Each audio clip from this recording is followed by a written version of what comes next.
Good evening, friends. Meeting again in the session of the Robert's philosophy, and we have started discussing about the chapter number 9, the analysis of the case.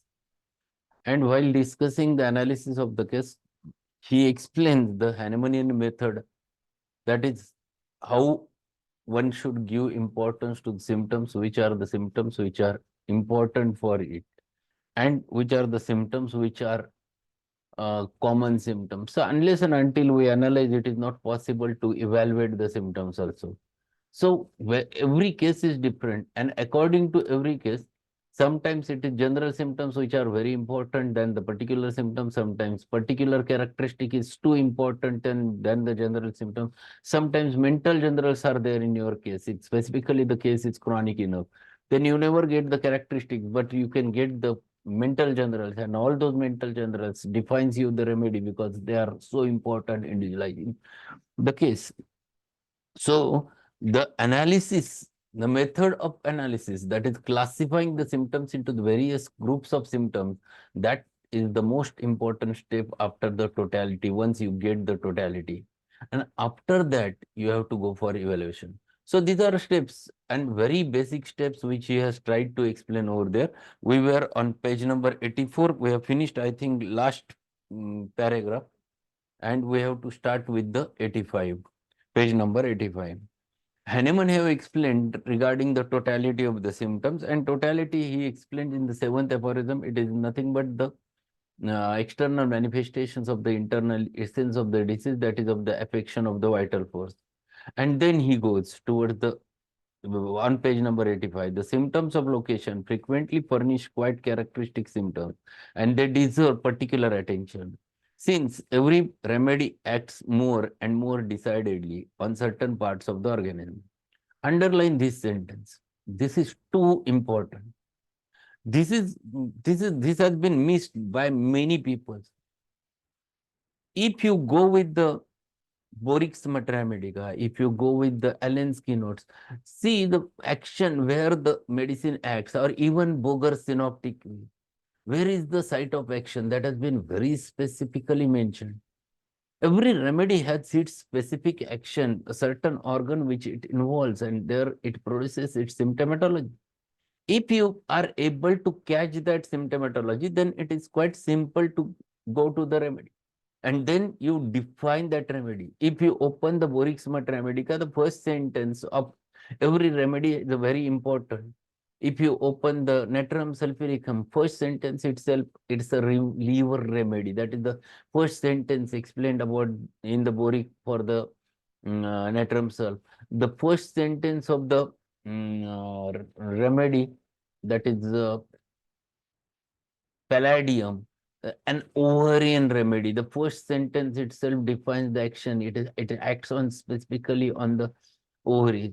If you open the ornithogalum, it has a very specific action on the pylorus of the stomach. So if you know that specific site of action, then it is quite easy to reach to the simillimum. Because you understand, yes, this is the site of the action of remedy. And that's what he is explaining. The symptoms of location frequently furnish quite characteristic symptoms, and they deserve particular attention since every remedy acts more and more decidedly on certain parts of the organism. These differences enter into the consideration of certain local manifestations like furunculosis, but it also enters into those types of diseases that localize in certain parts, like gout in grade 2 and UR8 are of systemic origin. These symptoms are all have their bearing and should be considered as to the location, and they are particularly valuable to us as pertaining to the localization in the right or left side of the body or of certain organs of the body. So location is very important. Sometimes patient comes to you and he explains that he is having a gout of grade 2, specifically only on right side, not on left side. Second patient comes who says that I had first the case, the problem has started in both foot, then it has raised to ankles, then it has gone to the knees, and then it has gone to the hips. And then he said that it is better by absolutely cold application. everything, every location, every direction, every sensation, every modality makes the symptom more characteristic. And once it becomes characteristic, then you come to the remedy. So if it is ascending from lower extremity to upper extremity, better by the ice cold water, the remedy is very clear, it is Ledampal. It depends upon the characteristicness, and that's why in these are the symptoms which first you have to analyze. Yes, these are the symptoms which are more and more valuable for you. They are particularly valuable in noticing the location as in the base of apices or middle of lobe of the lungs. This is again important. Many of us never knows that in the respiration chapter, if you open the in the chapter of chest, if you open inflammation, lungs, and then there has been very specific locations are mentioned. Right upper lobe, right lower lobe, right middle lobe, left upper lobe, left lower lobe. It has been very specifically mentioned over there, and remedies are mentioned. We never goes to the particulars because it has been happened that, or it has been fixed in our mind by many people that only mind is important. This is wrong. This is not holistic approach. If you try to provoke the mind, many times you miss. And if you know, or if you consider both things, the physicals, the particulars, at the same time the mentals, then you'll get a very correct totality and correct remedy. And that's why one should not miss the importance of location in the case. And location many times guides you towards the very specific remedy.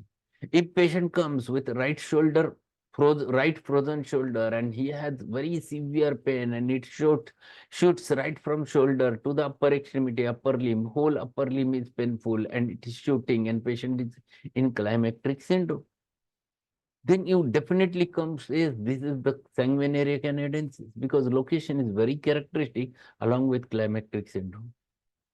So one should not miss all those things which are very important regarding this.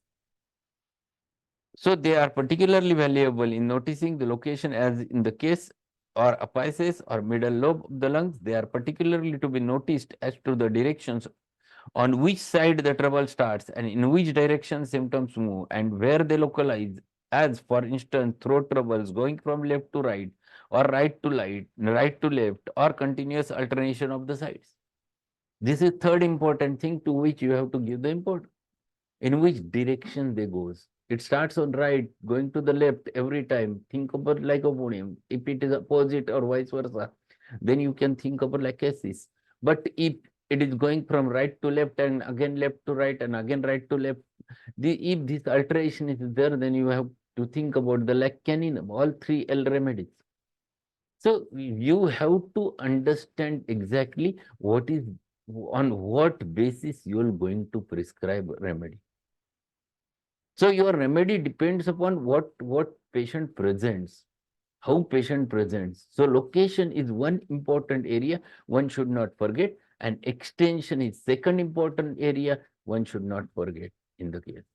So both the things he has explained in this paragraph, and then he goes to further and he says all these finer shadings have much to do with homeopathy and have very little to do with ordinary medicine. So they don't have anything in their hand if it goes from right to left or left to right. There is no question in allopathy regarding it, but it has very important thing. Even the nurses wonder when we ask regarding the localization of the symptoms. However, these things do enter in and make considerable difference in our ability to select the correct homeopathy remedy. So if we find it out, this localization very specifically, then we can reach to the correct remedy. This is what Robert says. See, these are things which are very, very essential. One should not forget. The localization of symptoms and the direction of symptoms will often appear as marked symptoms before pathological changes have manifested themselves, as for instance, in the beginning of syndrome, which we call tonsillitis, or in the beginning of some syndrome, like in pneumonic conditions, where if the remedy is given an early opportunity to exhibit its power, the pathological condition will not arise.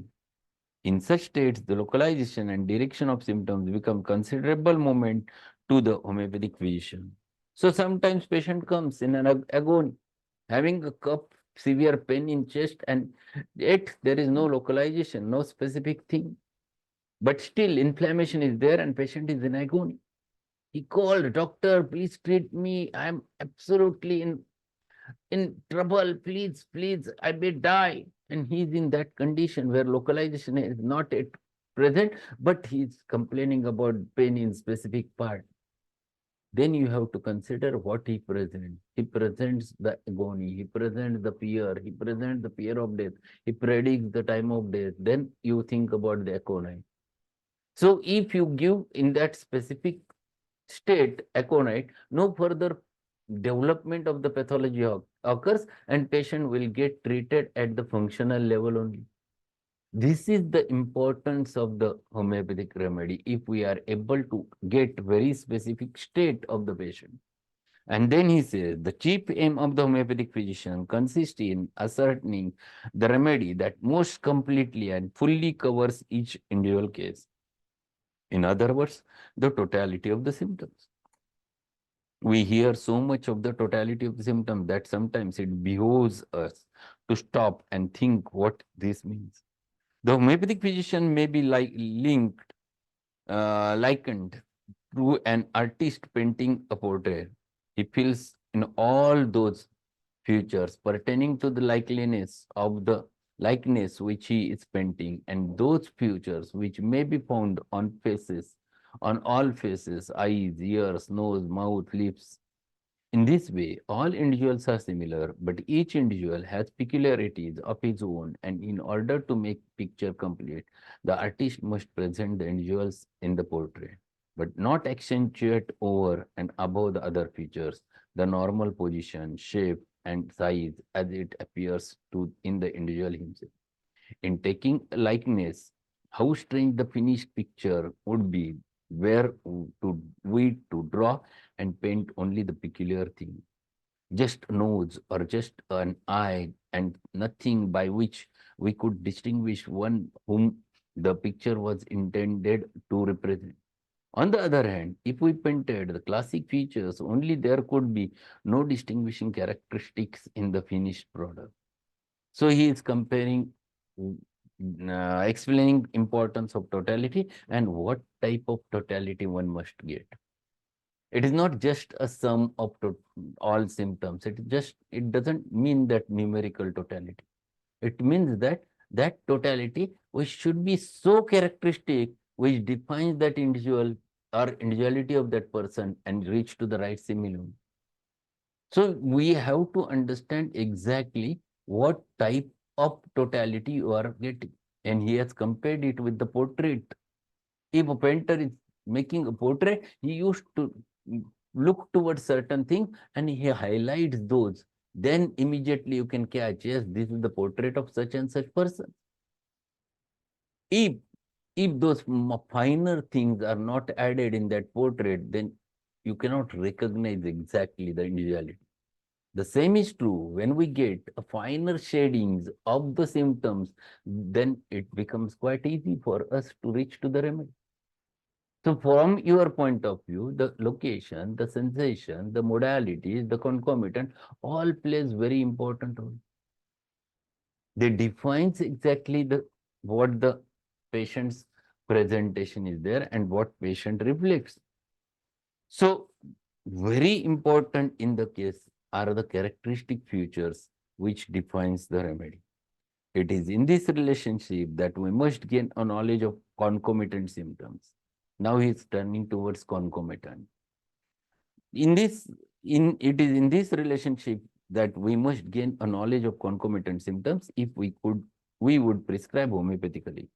In drawing the picture, we must present the rare, the striking, the peculiar symptoms which present themselves not out of keeping but associated with other symptoms which form a background upon which the peculiar, rare and characteristic symptoms must be presented as determining the individuality, the personality of the man on whom we are prescribing. It is not the common symptoms common to all diseases disease syndrome that are of value, but the rare, the peculiar, the unusual that stand out themselves.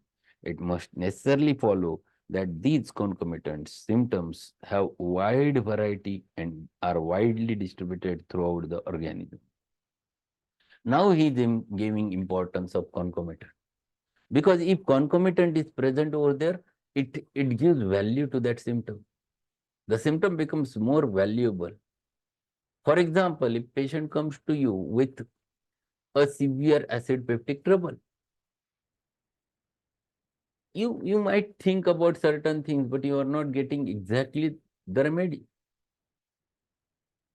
But along with that, patient explains that if he is having every time acid peptic crisis, it is associated with the headache. Headache comes every time. Then we can reach, yes, this might be a Robini because a concomitant is added. So there are many more, but just I have given an example. Concomitants gives the value to the symptom. Second important thing, the peculiarity is important, necessary. So peculiar, rare, strange, striking, these are the symptoms which guides you towards the individuality. And so your symptoms or to your totality of the symptom should be full of all those things. Then it is possible to get or achieve a perfect remedy. So he is explaining the importance of characteristicness. He is explaining the importance of concomitants, the location, the sensation, the modality, all things he is explaining. And then he goes further. It is almost impossible to name all the peculiarities in all cases that we might find, but there are certain ones that stand out. First of all, those symptoms that are common and found in almost all diseases may be left out for our count unless they manifest themselves in a striking manner. So if totality there are many common symptoms, just remove them. Patient comes and tells you vaguely he is having fever, doesn't have meaning unless that fever is characteristic. If patient is complaining he is having body ache, it doesn't have a very specific entity. But he explains, doctor, there is severe pain, severe body. I cannot sleep, I cannot move. It is so painful and associated with fear. Yes, that severity of striking body ache is there in eupatorium, that is present in rust talks. So, depending upon the strikingness, you cannot take into consideration all those symptoms. The same may be true of those elements and symptoms that usually appear in disease under consideration, unless they should be distinguished by some rare peculiarity, and in this way offer something particularly characteristic like thirstless fever, or chill with desire to uncover. On the other hand, all the attendant symptoms should be carefully noted. So, unless and until certain characteristics are present, it is not possible to get individuality of the person. Common symptoms never defines or gives you the remedy. And then he says, on the other hand, all the attendant symptoms should be carefully noted. Number one, those symptoms which rarely appear in connection with the leading disease and therefore are found rarely among the proving. So first important are the symptoms which are rarely found during the proving and rarely attended with the leading disease. Number two, those which belong to another sphere of disease than the principal element. So symptoms which belong to another sphere of disease than the principal element. So patient is coming to you with principal element different and symptoms associated are absolutely in a different place. And third, those which have more or less characteristic signs of medicines, even though they have not before been noticed in the present relationship or diagnostic group. So certain symptoms which are not comes under the diagnostic group, but they are present in the patient, have import because diagnosis is made up of common symptoms. So something which is not there in the diagnostic means which are not common are uncommon. And uncommon are the things which defines the individuality. So where to focus? These 3 points he has mentioned, and all three are important. And then he turns. Then again, besides these concomitant symptoms that have already been mentioned, there should be one in which the genius of the remedy should be plainly and definitely portrayed, so that it would be immediately noticeable. This symptom would immediately attain such importance that it would outweigh the chief element and thus be chosen as similimum. Such a similimum corresponds to Hahnemann's dictum, which calls for striking, strange, peculiar, unusual sign, which may then be considered almost alone in choosing the remedy, because it gives preeminently a character of the whole design. So he explains over there what Hahnemann expects in the totality of symptoms is not the common totality. He says over there, it is something which is of peculiar nature, which is of queer nature, which is of rare nature, which is of striking nature. These are the things which guides you toward the very specific entity. Otherwise, it is not possible.